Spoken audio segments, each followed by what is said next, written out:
안녕하세요. 영상 일주일 만에 올리죠? 표지가 조금 달라졌어요. 자, 이거 한번 제가 좀 이렇게 지난 일주일 동안 여러 가지 좀 일들이 있어서 좀 여러분들한테 미리 좀 말씀을 드리려 합니다. 런던 전경대 2004년도 1번 문제 첫 동영상을 찍으면서 제가 말했듯이 이 계량경제학이라는 그 학문은 되게 난이도가 어려운 것에 비해서 어떤 공유 경제 또는 쌓여진 축적된 지식이 수험생가에 좀 이렇게 크게 있지 않았습니다. 그런 부분들을 제가 어느 정도 일조하고 싶고 해결하는 데 도움을 드리고 싶어서 어떻게 보면 일정한 경쟁자라고 할 수 있는 여러분들, 저도 수험생이니까요. 경쟁자라고 할 수 있는 여러분들에게 이러한 좀 공유를 하려고 해서 영상을 만들게 되었는데, 또 마음 한켠에는 저한테 이렇게 어떤 짐 같은 게 하나 있었어요. 이게 왜냐면 출처가 명확하게 런던 전경대, 특히나 수업 이름까지 공개된, 저도 그걸 숨기려 하지 않았고요. 그런 문제이기 때문에 결과적으로는 언젠가는 이 영상을 올리는 걸 원래 이제 만드신, 정말 힘들게 만드신 교수님들에게 허락을 받고 싶다라는 생각을 갖고 있었습니다. 좀 이렇게 여러 가지 기회가 되고, 또 저도 영어 공부 열심히 하고, 친구들 도움도 받고 해서, 해당 담당 교수님에게 겨우겨우 이렇게 또 접촉이 됐어요. 근데 이제 아무래도 좀 얘기를 하면서 결과가 좀 나온 게, 교수님 입장에서는 뭐 개인적으로는 이게 참 공감을 하지만 학교 차원에서 이 런던 전경대 문제가 일반 대중에게 그대로 여과 없이 공개된다라는 게 약간은 언해피할 수 있다라는 말씀을 해주시더라고요. 저 또한 이 접촉을 하면서 일말의 거리낌이 있거나 조금 불편한 기색이 있으시면 저는 전혀 업로드를 하지 않겠다. 더 이상 이런 말씀을 드렸고, 그 말씀대로 여러분들한테는 조금은 안 좋은 소식일 수 있겠지만 런던 전경대 문제 업로드는 당분간 중지합니다. 제가 뭐 취업이 된다던가 또 여러 가지 좀 일들이 좋게 잘 풀려서 이런 걸 좀 노력을 더해서 허가받게 되면요. 그때는 다시 한번 올려보는 걸 생각해 보도록 하겠습니다. 그러면 이제 영상 업로드를 완전히 중지하느냐, 또 거기에 관련해서 여러 가지 고민을 했어요. 저번 주에 이제 서류도 막 쓰느라 바쁘고 정신없는 와중에 또 이건 어떻게 해결을 해 나갈까 고민을 하다 보니까, 그거는 제가 여러분들한테 풀어드리고 싶었던 문제가 사실 좀 런던 전경대, 위스콘신 대학교, 또 볼 교수님 문제 등 좀 유명하고 수험생이라면 누구나 한 번쯤은 들어봤지만 차마 어려워서 손대지 못했던 문제들을 하나씩 다 풀어드리고 싶었어요. 근데 그것들은 분명한 출처가 있는 문제들입니다. 근데 그런 문제들은 여전히 앞으로도 문제점이 많이 있을 수 있기 때문에 하나씩 해결되면 올리도록 할게요.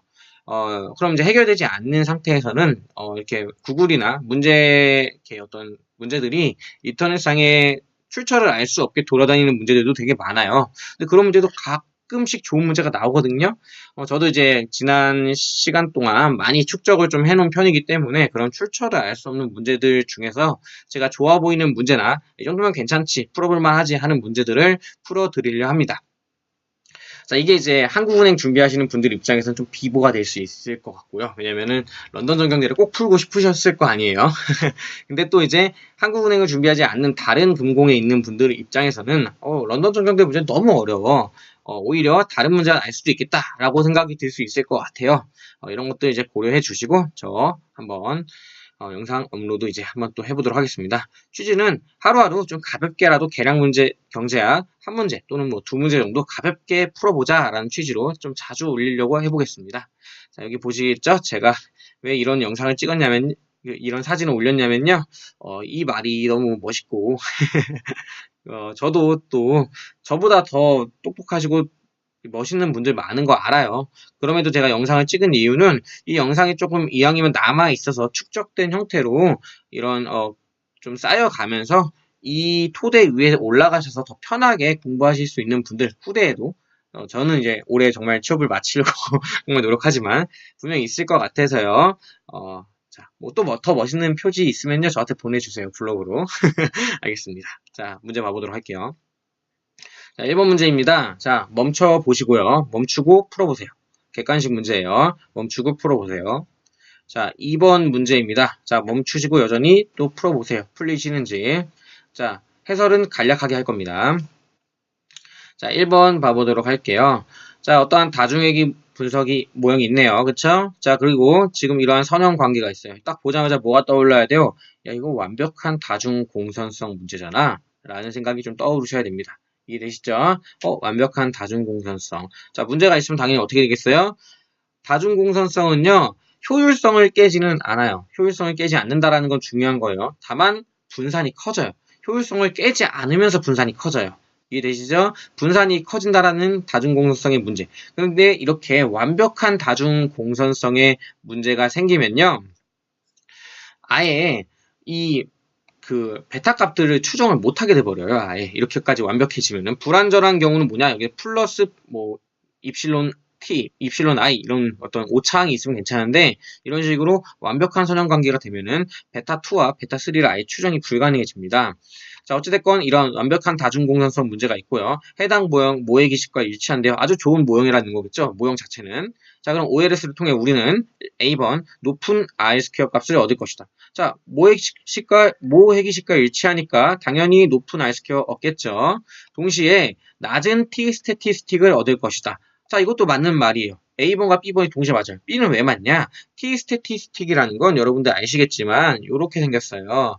근데 스탠다드 에러라는 건 이 분산을 루트 씌운 거잖아요. 자, 그런데 이렇게 되면은 다중공선성의 문제가 발생하면 아까 말한 것처럼 이 회귀 계수값들의 분산이 엄청나게 커지고 무한대에 가깝게 커집니다. 무한대에 가깝게 커지고 그로 인해서 이 스탠다드 에러도 무한대에 가깝게 커져요. 자, 그럼 당연히 여기가 커지니까 T 스태티스틱은 거의 0에 가깝게 작아지겠죠. 자, A, B가 동시에 맞습니다. 자, C번 봐볼게요. 종속 변수와 설명 변수 사이에 높은 상관관계를 얻을 것이다. 이건 틀린 말입니다. 자, 왜냐? 자, 이거는요, 다중공선성 말장난한 거예요. 지금 설명 변수와 설명 변수 사이에 매우 높은 상관계수가 나오겠죠? 그쵸? 이거는. 그렇지만, 그렇다고 해서 설명 변수와 종속 변수 사이에 이 y랑 뭐 상관관계를 어떻게 보여준다라고 할 수는 없겠죠. 이거는 차라리 설명 변수와 설명 변수 사이에 높은 상관계수를 얻을 것이다 하면 맞는 말이에요. 그쵸? 하지만 이렇게 종속 변수로 되어 있기 때문에 틀립니다. 답은 그렇기 때문에 제가 체크를 해드리려면 2번을 고르셔야 됩니다. 여기까지 이해되시죠? 자, 2번 문제 또 시간 멈추시고 풀어보셨겠죠? 자, 한번 풀이해 보도록 할게요. 자, 모형이 있습니다. 자, 다중회귀 분석이네요. 어렵다라고 했더니, 자, 식 봤더니, 자, 1번 식에서는요, x3i를 빼먹었네요. 그쵸? 두 번째 식에서는요, x2i를 빼먹었네요. 자, 자다가도 벌떡 떠오르셔야 되는 게, 변수를 누락하면 편의가 발생한다. 그쵸? 자, 그래서 편의가 발생한다고 득이 양양하게 푸시려고 하셨으면 조심해야 되는 게, 바로 이거. 자, x2랑 x3 사이에 어떤 상관관계가 0이라고 하네요. 자, 이러면 무슨 특징이 생길까 생각해 봅시다. 자, 첫 번째 제가 완벽한 답안을 보여드리고, 두 번째 그냥 찍듯이 푸는 답안, 마지막 그냥 간략하게 넘기자 하는 답안 보여드릴게요. 자, 완벽하게 푸는 답안은요, 자, 예를 들어 베타2i를 외우고 있는 거예요. 정말 엄청난 괴수급 분들이겠죠. 저도 가끔 헷갈려요, 이거는. 이게 이렇게 됩니다. 베타2를 이렇게 다중회귀 분석해가지고 치면요, 이렇게 나와요. 베타3는요, 이거 뭐, 제가 쓰진 않았지만, x2랑 x3를 이렇게 순서만 바꾸면 됩니다. x2 부분에 3 넣고요, 3 부분에 2 넣고, 이런 식으로 바꿔주시면요, 그냥 주르륵 나옵니다. 이렇게 생각하시면 될 것 같아요. 자, 그런데요, 자, 여러분들 이제 봐보시면요, 여기서 지금 봐보면은, 이 R23가 0이라는 말은요, 뭐가 0이란 말과 똑같냐면요, 요게 0이란 말과 똑같아요. 자, 왜 그러냐? 여기다가 곱하기 n분의 1 또는 뭐 여기 자유도가 하나, 둘, 3개가 상실됐으니까 하나, 둘, 셋, 4개가 뭐 상실됐으니까 뭐 n-4분의 1 뭐 이런 거 해도 되긴 하는데 뭐 표본이 아니니까 모회기로 치면요. n분의 1 곱해주면은 그게 바로 R23란 말이에요. 이 식에다가 여러분들 이게 소문자가 나온 거는요. 편차라는 거예요. x2i-x2 바가 x2 이 스몰 x2i입니다. 이거 당연히 아시겠죠? 자, 그러니까 얘가 0이면 얘도 0이에요. 얘가 0이면요, 여기 전체가 0이 되겠죠? 그러니까 여기가 이렇게 지워집니다. 동시에 여기도 이렇게 지워지겠네요. 그렇죠? 자, 그럼 여기가 둘이 약분이 되겠네요. 그럼 여기도 또 지워지면 결론적으로 이렇게 됩니다. 이해되시죠? 자, 이런 식으로 되니까, 베타2에서 구했더니, 요게 0이기 때문에 쭈루룩 지워지면서 이렇게 되더라. 근데 요거는 뭐다? 알파2 햇과 똑같죠.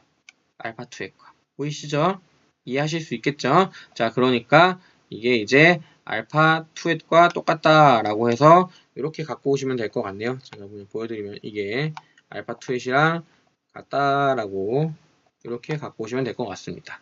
자, 이렇게 보는 게 완벽한 답안입니다. 제가 생각했을 때. 자, 두 번째, 대충 느낌을 알아가 볼게요. 이번에 잘 모르니까 나는 이건 못 외우고 있어. 알파 2만 알고 있어. 알파 2를 찾았어요. 자, 대입하면 알겠지만 이 y 부분에 진정한 y 값인 요 놈을 요 밑에 여기 y 부분에 넣은 거죠. 그쵸? 넣어가지고 대입하고 풀면요 이런 식으로 됩니다. 여러분들이 알 수 있겠다시피 역시나 요 부분이 0이에요. 요 부분이 0이니까 요 전체가 사라집니다. 요 전체가 사라지면요, 아, 이게 좀 편의가 없어지겠구나 라는 생각을 가지면서 알파2햇이 결국에는 익스펙테이션 취하면 베타2가 되겠구나, 그런 측면에서 알파2햇이랑 베타2햇이 같아질 수 있지 않을까 라고 대충 후려치기로 푸실 수도 있습니다. 약간 후려쳤죠.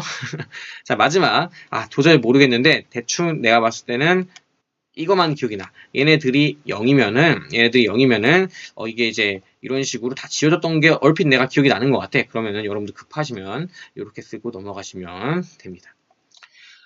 여러분들 이제 항상 말하지만 그 금융공기업 문제는요, 백지보다는 한 줄이라도 이렇게 쓰면요 채점을 많이 해주시는 것 같아요. 제 생각에는. 그러니까 이런 것들 고민하시면서 세 가지 버전 중에 완벽한 답안 좀 가라는 아니고 완벽하긴 한데 좀 부실한 답안 이렇게 생각하시면 됩니다.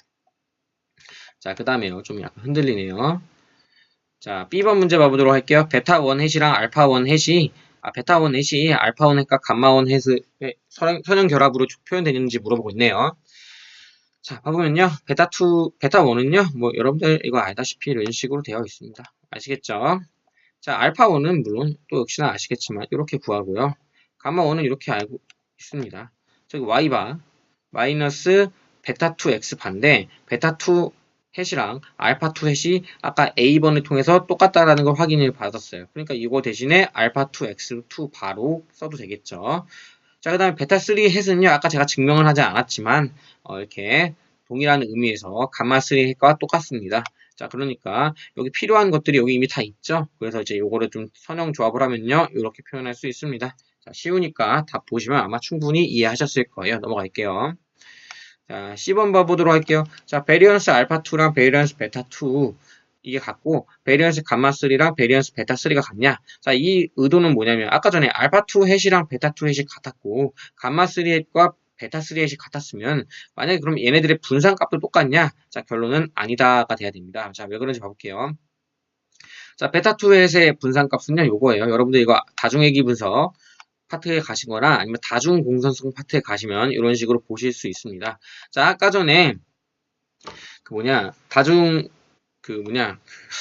멀티 코릴리언리티 이 부분이 있으면요, 아까 R 스퀘어 2, 3 부분이 1에 가까워져요. 이게 1에 가까워지면 어떻게 될까요? 이 부분이 0에 가까워지겠죠. 그럼 이제 이 분모 전체가 0에 가까워진단 말이에요. 0분의 모시기가 되니까 이 분수가 어떻게 되겠어요? 무한대에 가까워지겠죠. 아까 1번 문제 풀 때 다중공선성 문제가 있었을 때는요, 분산이 매우 커진다고 했었잖아요. 또는 스탠다드 에러가 매우 커진다고 했었죠. 그래서 t 값이 매우 작아진다 했었잖아요. 그렇죠? 자, 그 원인이 여기 있습니다. 분산이 커지는 이유가 이런 식으로 다중회귀 분석에서 x2랑 x3 사이의 상관관계가 커지면 요게 1에 가까워진다라는 거고, 그럼 분모가 작아지면서 분수 자체가 커진다. 자, 어쨌든 그런데 여기서 뭐 그런 걸 물어본 게 아니라 그냥 분수 이 베타의 베리언스 값을 물어본 거니까 이렇게 써준 겁니다. 이거 알고 계셔야 돼요. 자, 그렇는데 이게 뭐라 했어요? 이게 0이라면서요. 그럼 이게 이렇게 0으로 사라지면 되겠네요. 그쵸? 0으로 사라지면 되니까 사라지고 나면 결국 요거랑 똑같아지는데, 야, 이거랑 그 다음에 이제 알파2 이거의 값은 알고 있죠? 알파2의 베리언스 값은 이거라는 거 여러분들 당연히 알고 계실 거예요. 모양이 똑같지 않냐? 아니요, 달라요. 뭐가 다르냐? 요놈과 요놈이 다릅니다. 보이시죠? 자, 요놈은 뭐냐면요, 바로 요거예요. 자, 왜냐면 변수가 하나, 둘, 세 개를 추정했잖아요. 그래서 자유도가 3개가 상실됐어요. 게다가 잔차 합이 UI의 햇의 잔차 합이에요. 자, 그런데 얘는요, 봐보면요, 일단은 변수가 개수를 하나, 두 개를 추정했기 때문에 자유도가 2개가 빠졌어요. 그쵸? 자, 그 다음에 게다가 UI랑 다르게 얘는 U1I 햇의 제곱값입니다. 제곱합입니다. 그러니까 이게 다른 거예요. 둘이 같을 수가 없어요. 그러니까 이 부분이 다르기 때문에 두 분산이 같다고 할 수가 없다고 되어 있습니다. 자, 간략하죠? 이 정도로 문제 보시면 될 것 같아요. 자, 앞으로 이렇게 좀 자주 올리려고 노력할 테니까, 좀 이렇게 참고해 주시고요. 좀 갑자기 LSE 07번 4번과 3번 2번을 되게 간절히 기다려 주신 분들한테는 좀 죄송스럽게 됐지만, 또 저도 되게 최선을 다해 노력해 봤었으나, 일단은 현재로서의 가장 합리적인 합의점은 이건 것 같습니다. 여러분들 또, 저희 이제 A매치가 얼마 남지 않은 입장에서 일단 빠르게 달려보고, 이러한 활동이 또 도움됐으면 좋겠습니다. 감사합니다.